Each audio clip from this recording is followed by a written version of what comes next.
સીતારામ. સીતારામ બધાને. વહેલી સવારના 7 વાગી ગયા અને સ્કૂલ જવા માટે રેડી થઈ ગયા. 8 દિવસથી રજા પછી વળી આજે પાછું સ્કૂલે 9 દિવસ. એવી આળસ થાય સવારમાં ઉઠતા. અઠવાડિયું રજા લીધી હોય ને આરામ કર્યો હોય ને પછી બહુ આળસ થાય. પણ કર્મણીય વાધિકારસ્તે મા ફલેસુ કદાચન મા કર્મફલ હેતુર્ભુ સંગસ્તે કર્મણા.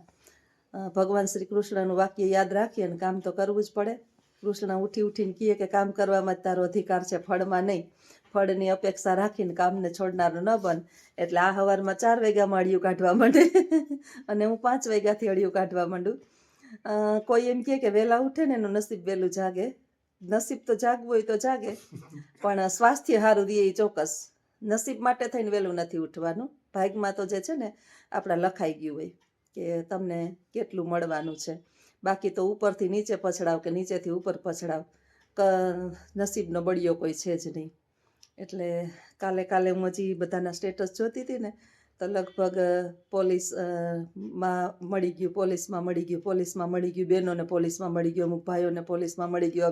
અભિનંદન લખતા હતા. સારું કર્યું, ભારતની અંદર આટલા બેરોજગાર ઓછા થયા.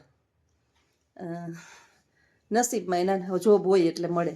અને ગવર્મેન્ટ જોબ આ યુગની અંદર લેવી એટલે બહુ સરળમાં સરળ છે. અત્યારે સૌથી વધારે છે ને સરળતા નેતા બનવામાં છે. કે થોડુંક ભણેલા હોય ને તો નેતા બની જવાય, પણ થોડુંક ભણેલા હોય તો પટ્ટાવાળા બનાય નહીં. પટ્ટાવાળા બનવા માટે ગ્રેજ્યુએશન જોઈએ. બોલો, પટ્ટાવાળા બનવા માટે મને તો એક આ વાત આપણા ભારતની સમજાતી નથી કે પટ્ટાવાળા બનવા માટે ગ્રેજ્યુએશન ને ભારતના એક ક્લાસથી વર્ગખંડની અંદર અમારે પ્રાથમિક શાળાની અંદર ભણાવવા માટે થાય અને સ્નાતક, અનુસ્નાતક ને માસ્ટરની ડિગ્રી જોઈએ બાળકને ભણાવવા માટે. અને આખા દેશને ભણાવવા માટે અંગૂઠા છાપા લે. એટલે ઘણી વખત વિચાર તો થાય કે સૌથી સરળ છે નેતા બનવાનું. વિચાર આવે કે ભગવાન પાછો જન્મ આપ્યો, હવે તો આ તો ગયું, આપણું પૂરું થયું.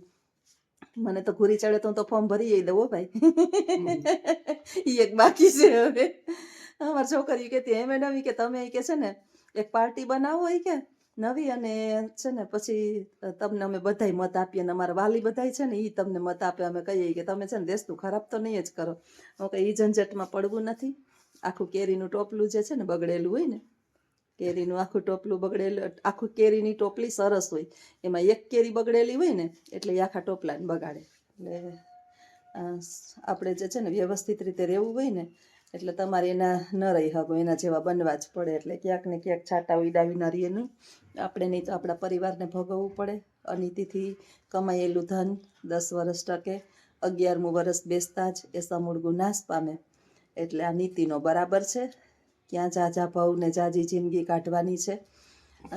આવ્યા જવાના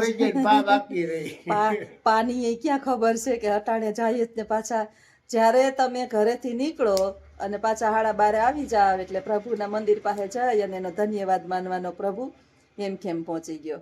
પાછા નીકળો, રાતે હુવો અને સવારે ઉઠો એટલે હાથ જોડી આંખું ખોલ્યા વિના પ્રભુને પ્રાર્થના કરવાની કે એ દીનાનાથ, નાનકડું રાત્રિનું મારું મૃત્યુ હતું. આપણે નાત રાતે હોઈએ, આપણે કઈ ખબર છે નિંદ્રા અવસ્થાની અંદર કોણ શું કરશે, શું થાય કઈ ખબર નથી. એ નાનકડા મૃત્યુમાંથી સવારે તે મને જગાડ્યો, એ બદલ તારો લાખ લાખ ધન્યવાદ. સવારે ધન્યવાદ, હાંજે ધન્યવાદ, પ્રભુનો બપોરે ધન્યવાદ.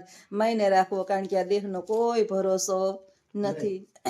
આ દેહની અંદર કઈ બીમારી અચાનક પ્રગટશે એનો કોઈ ભરોસો નથી. બધું ઈશ્વરના હાથમાં છે અને કાંઈ જ લઈ જવાનું નથી. તો ખોટી કોણ માગીને ઝંઝટ કરે, ઓલું બનવું ના બનવું, ગાડી બેલ મેળવીને બંગલા મેળવવાનું, ફલાણું કરવું ને ઢીમકું કરવું ને એક આ 2 રૂમ ને નીચે એક રૂમ ને રસોડું છે ને એ સાફ કરવા મારે 1-2 કલાક વહી જાય છે. હવેલી બનાવીને ક્યાંય મારા આહડા લેવાનું, પછી એમાં ભૂત પારવા, એનું એના જેવું થાય. એક વખત જે છે ને એક જંગલની અંદર 2 ડાલામથા સિંહ, સાંભળજો કિસ્સો સાંભળા જેવો છે, જે આપણે 5 મિનિટની વાર છે. ડાલામથા 2 સિંહ અને એક હરણું, 2 જાતા હતા, 3 જાતા હતા. હરણી એટલે સ્ત્રીલિંગ. 2 ડાલામથા ને વચ્ચે હરણી આવેલી જાતી હતી, આમ એકદમ બિંદાસ, કોઈ પણ પ્રકારના ડર વિના. આ 2 પાત્રો જે છે ને એવા છે કે એકબીજાને મારી નાખે. એલા સિંહ ને હરણાને સિંહ મારી નાખે, પણ આ તો એકદમ બિંદાસ જાતી હતી. આ જોઈ અને કોઈએ પૂછ્યું સિંહને કે તમે કેમ આ હરણી કોઈથી બીતી નથી અને આ બિંદાસ આખા જંગલમાં એમ જ ફરે છે. એટલે કોઈએ કીધું કે આ સિંહના બચ્ચા જે છે ને, જ્યારે આ બહુ ડાલામથા સિંહ અત્યારે આવડા થઈ ગયા ને, એ ડાલામથા હતા ને ત્યારે એના બચ્ચાની માં મરી ગઈ હતી. નાના નાના બચ્ચા હતા ત્યારે એ સિંહણ મરી ગઈ. પછી આ હરણીએ જે છે ને આ બે સિંહના બચ્ચાને પોતાના બાળકની જેમ ઉછેર કર્યો, પોતાનું દૂધ પીવડાવીને. એટલે હવે એને એની માં માને છે અને એને જંગલની અંદર એલાન કરી દીધું છે કે ખબરદાર, જો મારી માનું કોઈ નામ લીધું તો આજથી અમારી આ માં છે. એટલે ડાલામથા સિંહની માં હરણી હોય કે ગમે એ હોય, પણ બાળક તો ડાલામથા છે ને, એટલે એને કોઈ પ્રકારનો ડર નથી. એ ઉપકાર હરણીએ કર્યો અને એનું ફળ એને ભગવાને આપ્યું. આ જોઈ, આ વાત સાંભળી અને એક વૃક્ષ ઉપર જે છે ને એક પોપટ, તોતા એટલે એક પોપટ બેઠો હતો. એ પોપટે વિચાર્યું કે ખરેખર પુણ્ય તો કરવું જ જોઈએ. એટલે એક સાપ જે છે ને, સાપ એ બિચારો કાંટામાં પડ્યો હતો, એના માથામાં કાંટા ખૂંચતા હતા. હવે એની હાથે તો પછી સાપને તો હાથ નથી કે કાંટો કાઢી શકે કે નીકળી શકે, એટલે લોહી લુહાણ થયો. એટલે પોપટને વિચાર આવ્યો કે હાલ ને હું કંઈક સારું કામ કરું. એટલે એણે જે છે ને સાપ પાસે જઈ અને પોતાની ચાંચ વડે એ કાંટો ખેંચી લીધો. ધીમે ધીમે બધાએ કાંટા ખેંચી લીધા. જ્યારે કાંટા બધા નીકળી ગયા અને સાપ જે છે ને પીડા મુક્ત થયો. જેવો સાપ પીડા મુક્ત થયો ને એટલે એણે તરત જ પેલો દંશ જે છે ને પોપટને આપ્યો, માર્યો. પોપટને માર્યો.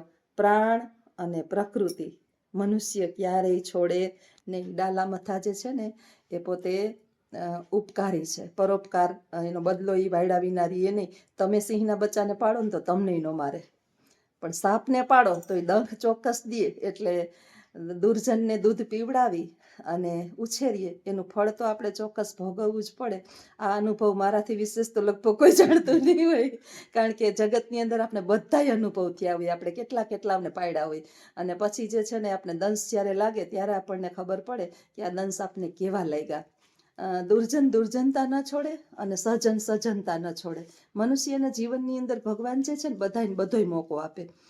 સુધરવાનો મોકો આપે, બગડવાનો મોકો આપે. પણ જ્યારે સારો મોકો આવ્યો હોય ને પછી તમે હાથમાંથી એ મોકાને જવા દો ને, એટલે તમારી પડતીના દિવસ ચાલુ એ ગણી લેવાનું. એટલે એક ઋષિ મુનિએ પછી પેલાને પૂછ્યું પોપટને કે એલા તને આ દંશ મારે છતાંય તું કાંઈ કે એને ઉગારવાનું? કે મને એમ થયું કે એને મદદ કરું. એ કે મદદ એ કોને કરાય? સામેવાળાના સ્વભાવને જોઈને. આ કલયુગ ચાલે છે બેટા, એ કે કલયુગની અંદર જે છે એ આવી મદદગાર બનાય નહીં. એટલે આવું છે ભાઈ. મદદ કરતાં પહેલાં 100 વખત વિચાર કરાય કે કોને આપણે મદદ કરીએ છીએ અને આ મદદને લાયક છે કે નહીં, આને ઊભું કરવાને લાયક છે કે નહીં. કારણ કે દુર્જન જે છે ને એ એની સ્વભાવને ક્યારેય છોડતો નથી. એ દંશ દીધા વિના તમારા જીવનની અંદર એ દુર્જન દંશ દીધા વિનારી એ નહીં. એ સિંહનું બચ્ચું નહોતું, એ સાપનું બચ્ચું હતું. અને સાપનું બચ્ચું જે છે એની અંદર તો ઝેર ભરેલું જ હોય. તો આવજો બધાય. અને આજનો વિચાર તમને કેવો લાગ્યો? અમારે શાળાએ જવાનું થાય છે મોડું, ને આવજો બધાય. સીતારામ. ને આજનો વિચાર કેવો લાગ્યો એ ચોક્કસ જણાવજો. સીતારામ.